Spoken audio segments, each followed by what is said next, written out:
Maraming salamat po kay Brother Marco Evangelista ng Apologica.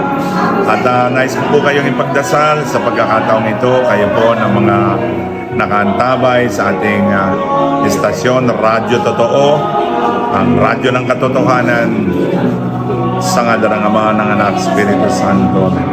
Panginoon, hipuin niyo pagpalain basbasan ng mga kapatid po namin sa araw pong ito na nagsisimula kami ng Semana Santa, ng pagdiriwang ng Linggo ng Palaspas o ang aming pagninilay sa paghihirap ng Panginoon or Passion Sunday.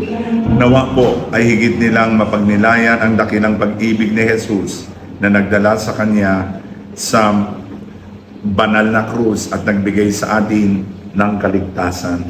Sa oras na ito, Panginoon, ay hipuin po ninyo, pagalingin ang mga kapatid po naming mga nakaantabay ngayon sa estasyong ito, dito po sa aming programa Apologica, upang pagalingin sila sa kanilang sakit na nararamdaman mula ulo hanggang talampakan.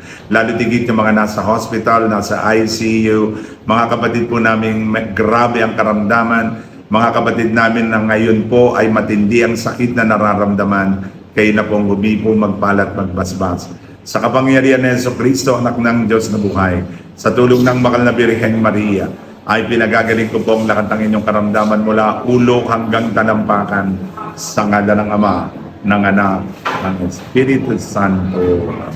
Pagpalain po kayo ng Panginoong Diyos. God bless you. Amen and amen.